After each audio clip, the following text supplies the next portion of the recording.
firme cimiento se ha dado a la fe de Dios en su eterna palabra de amor. Con el propósito de compartir con usted las inmutables verdades de la palabra de Dios, presentamos A través de la Biblia, un estudio detallado y sistemático de toda la Biblia que le ayudará a conocer lo que Dios ha revelado para nuestro provecho espiritual.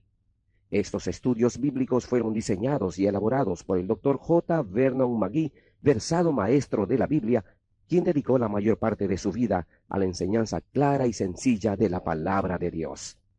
Acompáñenos, pues, mientras avanzamos en nuestro recorrido a través de la Biblia. Cuán firme cimiento la palabra de Dios. Es un gozo estar nuevamente con usted, amigo oyente, para traerle otro estudio de la serie A través de la Biblia. Continuamos hoy estudiando el capítulo 1 del Evangelio según San Juan. Y en nuestro programa anterior estábamos hablando de las 3 declaraciones importantísimas que habíamos visto en el versículo 14 de este primer capítulo del Evangelio de Juan. Y decíamos que la primera declaración fue: el Verbo fue hecho carne. Es decir, el Verbo fue nacido carne. Dios viene desde la eternidad y se hace carne. La segunda gran declaración es: el Verbo habitó entre nosotros. Dijimos que la palabra habitó es la palabra griega skenos, que tiene el sentido de acamparse. La palabra skenos significa tienda. Y el apóstol Pablo se sirve de esta misma figura en su segunda carta a los Corintios, capítulo 5, versículo 1, donde compara nuestros cuerpos, en los cuales vivimos, con pequeñas tiendas o carpas. Y él dice allí: porque sabemos que si nuestra morada terrestre, este tabernáculo, se deshiciere, tenemos de Dios un edificio, una casa no hecha de manos, eterna en los cielos. Esta pequeña tienda en la cual vivimos puede ser derrumbada en una noche por un simple vientecito. Puede ser quitada en un instante. Y a causa de que usted y yo, amigo oyente, vivimos en estas pequeñas tiendas, el Dios de la eternidad bajó a esta tierra y se hizo carne y habitó entre nosotros. Esa es la segunda gran declaración en este versículo 14. Y la tercera declaración es: y vimos su gloria, gloria como del unigénito del Padre, lleno de gracia y de verdad. La pregunta que dijimos surgía aquí es: ¿no se limitó haciéndose carne? Y Juan nos responde: espere un momento, fue lleno de gracia y de verdad. Ahora, la palabra lleno quiere decir simplemente que estaba tan lleno que no podía tener más. Trajo con él toda su deidad. Cuando vino acá, fue lleno de gracia y lleno de verdad. Luego en los versículos 15 al 17 vimos que todos hemos tomado gracia de la plenitud de Cristo, porque Él fue lleno de gracia y lleno de verdad. Llegamos ahora a otro versículo que está lleno de declaraciones de grandes verdades. El versículo 18. Escuche usted. A Dios nadie le vio jamás. El unigénito Hijo que está en el seno del Padre, Él le ha dado a conocer. A Dios nadie le vio jamás. Esta verdad se halla en todas las Escrituras y Juan la explicará en su Evangelio. El Señor Jesucristo le dirá a la mujer samaritana junto al pozo, allá en el capítulo 4, versículo 24 de este Evangelio, que Dios es Espíritu, y los que le adoran, en espíritu y en verdad es necesario que adoren. A Dios nadie le vio jamás. Podemos preguntarnos entonces en cuanto a las apariciones de Dios en el Antiguo Testamento. Dios nunca se reveló en el Antiguo Testamento a los ojos de los hombres. Entonces, ¿qué o a quién vieron? Examinemos algunos de estos relatos. Por ejemplo, Jacob dijo que había visto a Dios.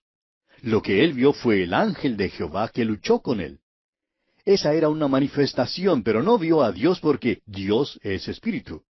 A Dios nadie le vio jamás. La siguiente declaración que tenemos en este versículo 18 es: el unigénito Hijo que está en el seno del Padre. Un gran erudito alemán ha traducido estas palabras a fin de que podamos leerlas así: el unigénito Dios. Y eso sí nos gusta, amigo oyente. Está en el seno del Padre, y eso nos dice muchísimo. No vino de la cabeza de Dios para revelar la sabiduría de Dios, ni vino de los pies de Dios para ser siervo de los hombres. ¿Ha notado usted que Jesús no era siervo de los hombres, sino siervo de Dios? Él no limpió zapatos, no hizo mandados, y tampoco hizo lo que el hombre le pidió que hiciera.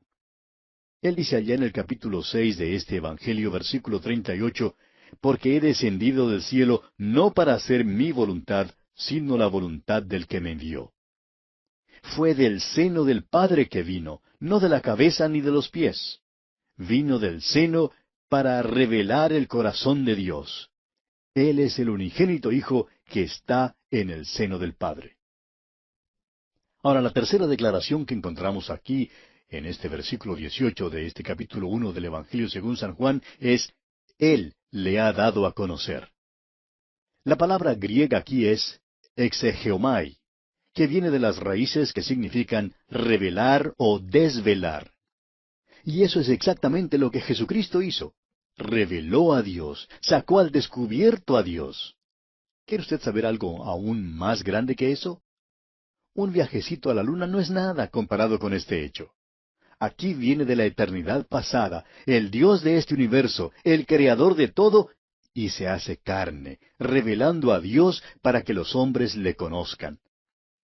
Amigo oyente, la única manera en que usted puede conocer a Dios es mediante el Señor Jesucristo. Él vino para dar a conocer a Dios porque Él mismo es Dios. Quisiéramos ahora pasar un poco de tiempo con usted para desarrollar estos pensamientos. Permítanos tomar las declaraciones que aparecen en los primeros dos versículos, las declaraciones del versículo 14 y las declaraciones del versículo 18, y combinarlas en un estudio. En el principio era el Verbo, y el Verbo fue hecho carne. A Dios nadie le vio jamás. No podemos ver a Dios porque Dios es espíritu. Tuvo que hacerse carne, tuvo que hacerse uno con nosotros, es decir, identificarse con nosotros para que pudiéramos conocerle. No nos fue posible ir a su reinado, a su trono, para conocerle a Él. Él tuvo que venir hasta aquí y encarnar y revelar a Dios a donde nosotros estamos. Ahora, el Verbo era con Dios y habitó entre nosotros. El unigénito Hijo que está en el seno del Padre. Ahora considere esto con nosotros por un momento, amigo oyente. Los ángeles se postraron delante de Él. Él era con Dios, igual a Dios. El apóstol Pablo escribió lo siguiente en cuanto a Él: el cual, siendo en forma de Dios, no estimó el ser igual a Dios como cosa a que aferrarse. Eso significa que no estudió para llegar a ser Dios, ni tuvo que hacer ningún trabajo o esfuerzo para poder lograrlo. No se trataba de un grado o un puesto que hubiera conquistado. No trató de ser Dios, porque eternamente Él era Dios. Tampoco cambió su posición relativa a Dios cuando vino a la tierra. Por ejemplo, no le fue necesario decirle al Padre cuando vino a esta tierra: ahora vigila a Gabriel. Creo que anhela mi posición. Vigílalo mientras que yo no estoy. Porque nadie puede tomar su posición, amigo oyente. Él es Dios. Sin embargo, vino a nacer en Belén. Hubo solamente unos pocos pastores que vinieron a verle. Fue a Nazaret y se quedó escondido por 30 años en ese pueblito. El Dios de la eternidad bajó a Nazaret y trabajó en una carpintería. ¿Por qué hizo esto? Lo hizo a fin de que pudiéramos conocer a Dios, amigo oyente. La única manera en que usted jamás pueda conocer a Dios es conociendo a al unigénito Hijo que está en el seno del Padre. Él es el único que puede revelarnos a Dios. Ahora, esta declaración, el Verbo era Dios, y vimos su gloria, gloria como del unigénito del Padre, lleno de gracia y de verdad, y luego, Él le ha dado a conocer. Cuando Él estuvo aquí, en la tierra, todavía era Dios, lleno de gracia y de verdad, y dio a conocer a Dios. Él es el único, amigo oyente, que puede revelar a Dios. Es sólo por medio de Jesucristo que podemos conocer a Dios. Ahora, todavía no hemos terminado de hablar sobre estas declaraciones. Queremos que usted vea algo más. Permítanos una pregunta. ¿Cómo es que usted divide el universo? El científico que ideó el blindaje que ha protegido todas las cápsulas espaciales durante su reentrada a la atmósfera en el programa espacial norteamericano, una autoridad en cuanto al calor, dijo en cierta ocasión, ¿sabe que este universo está compuesto de solamente 3 cosas? Creo que Dios ha dejado sus huellas dactilares sobre todo.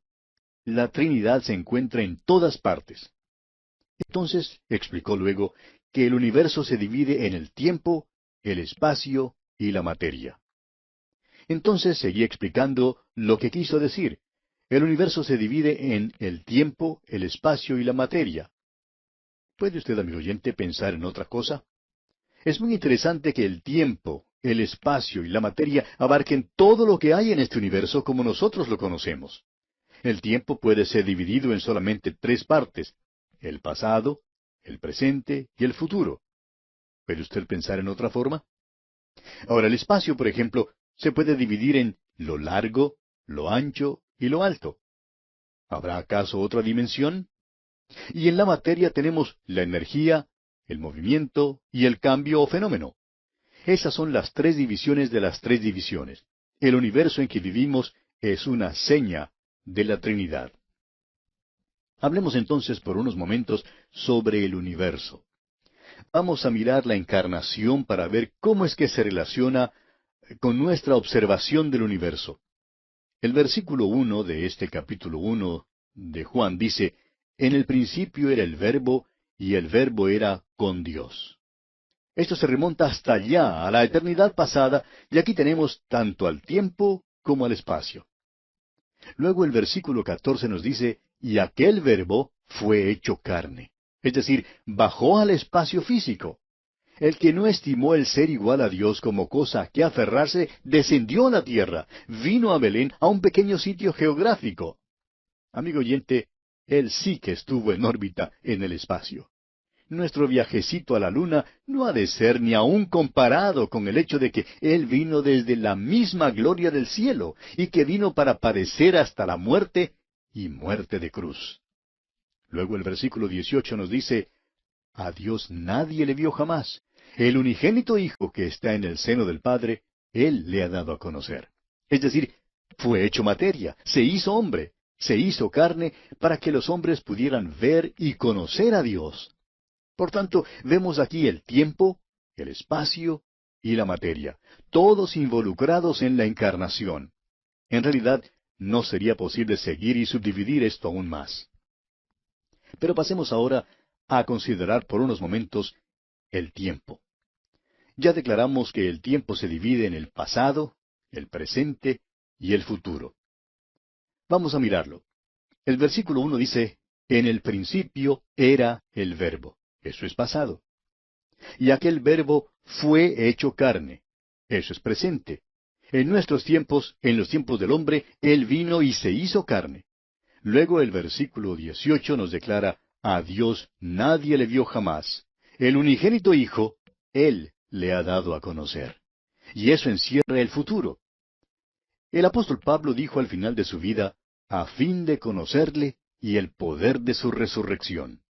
Jesús le ha dado a conocer para que en el futuro estemos en su presencia y veamos lo maravilloso que será cuando le conozcamos. Consideremos ahora el espacio. En el principio era el Verbo. Eso es lo largo. Se extiende por la eternidad. Lo ancho es, aquel Verbo fue hecho carne y habitó entre nosotros. Y lo alto es que a Dios nadie le dio jamás. Él le ha dado a conocer. Vino desde las alturas para poner a Dios a la vista de nosotros. Y consideremos por último la materia. En el principio era el Verbo, y el Verbo era con Dios. Todas las cosas por Él fueron hechas. Tenemos aquí la energía. Él habló y este universo surgió. Luego encontramos el movimiento porque el Verbo fue hecho carne. Vino desde la gloria del cielo y descendió hasta esta tierra. Y luego el fenómeno más grande en este mundo, amigo oyente, es Jesucristo. al contemplarle, Él es todas las maravillas del mundo antiguo y todas las maravillas en nuestros tiempos. Todos los descubrimientos de la ciencia no son nada comparados con la maravilla de la encarnación. Dios se hizo carne y vino a esta tierra para darnos a conocer a Dios y para redimir a los hombres. Amigo oyente, no se puede encontrar nada que sea más grande que esto. Y así concluye el prólogo al Evangelio según San Juan. ¿Qué pasaje más importante es este, amigo oyente? Aunque su lenguaje es sencillo, ni a usted ni a mí, amigo oyente, nos será posible sondear sus profundidades en esta vida. Ahora, el resto de este primer capítulo constituye lo que hemos llamado la introducción al Evangelio según San Juan. Leamos el versículo 19 de este capítulo 1 de Juan. Este es el testimonio de Juan, cuando los judíos enviaron de Jerusalén sacerdotes y levitas para que le preguntasen, ¿tú quién eres? Este es el primer incidente en la vida de Juan el Bautista mencionado por el apóstol Juan en su registro evangélico. No nos da ningún dato sobre el principio de este hombre, pero podemos enterarnos de la historia de su nacimiento leyendo el Evangelio según San Lucas. Juan dice aquí que nos dará el testimonio de Juan el Bautista, y luego nos cuenta de ciertos sacerdotes y levitas que salieron para preguntarle quién era. En esta pregunta vemos una tentación sutil, porque le ofreció a Juan una oportunidad para causar una buena impresión. Una de sus respuestas la encontramos en el capítulo 3 de este Evangelio, versículo 30, donde él dijo, es necesario que Él crezca, pero que yo mengüe. ¿Qué declaración es esta? Es una declaración que todo creyente debe hacer, pero aún más importante es que cada creyente debe vivirla. Es necesario que Él crezca, pero que yo mengüe. Amigo oyente, los dos no pueden ocupar el mismo lugar. O Cristo es lo principal en su vida, ocupando el primer lugar, o usted, el yo egoísta, tendrá el primer lugar. Es necesario que Él crezca, pero que yo mengüe, o bien será viceversa. Ahora, en nuestro texto encontramos la respuesta que Juan el Bautista le dio a sus interlocutores. Dice aquí en el versículo 20, confesó y no negó, sino confesó, yo no soy el Cristo. ¿Se fija usted? Ellos diestramente insinuaron que él podría ser el Mesías y que ellos tendrían una esperanza mesiánica. Pero Juan aclaró que él no era el Cristo, no era el Mesías. Estaban buscando al Mesías, pero le preguntaron al hombre que no lo era. Por tanto, si él no era el Cristo, entonces, ¿quién era él? Bueno, leamos el versículo 21. Y le preguntaron, ¿qué pues? ¿Eres tú Elías? Dijo, no soy. ¿Eres tú el profeta? Y respondió, no. Como usted ve, Juan es breve y positivo. Sus respuestas son breves y se tornan aún más breves mientras ellos continúan con sus preguntas. Si él no es el Cristo, creen entonces que, bueno, debe ser Elías. Y si no es Elías, creen que tiene que ser aquel profeta. Se refieren a un profeta como Moisés, que había sido prometido en Deuteronomio capítulo 18, versículo 15. Y Juan responde enfáticamente, no. Él tampoco es el profeta predicho allá en el libro de Deuteronomio. Leamos entonces los versículos 22 y 23 de este capítulo 1 de Juan. Le dijeron, pues ¿quién eres? Para que demos respuesta a los que nos enviaron. ¿Qué dices de ti mismo? Dijo, yo soy la voz de uno que clama en el desierto. Enderezad el camino del Señor, como dijo el profeta Isaías. Ellos insisten en que él debe decirles quién es. No pueden volver con un informe que es simplemente un montón de negativas. Por tanto, Juan por fin se identifica. Y note usted que él dice que es una voz. Es que Cristo era el verbo. Juan era la voz. Al escuchar usted el programa hoy, amigo oyente, yo soy simplemente una voz. He tenido la oportunidad y el privilegio de conocer a varios de nuestros radioescuchas, y muchos de ellos me dicen, bueno, ahora tengo una cara para juntarla con la voz que escucho por radio. O bien dicen, muchas veces me he preguntado, ¿cómo será su fisonomía? Amigo oyente, permítame decirle que aquí yo simplemente soy una voz. Y esto era también todo lo que Juan quería decir. Tenía un gran mensaje que dar. Era un mensaje más grande que él. Y francamente, estamos satisfechos de ser simplemente una voz, porque es cierto que el mensaje que tenemos que dar es más grande que el individuo que lo da. Y eso es, creemos nosotros, una de las bellezas del ministerio radial. La personalidad no se involucra tanto. Es simplemente una voz que usted escucha. Y claro que esa voz debe declarar la gloria de Cristo. Bien, amigo oyente, lamentablemente nuestro tiempo se ha agotado y tenemos que detenernos.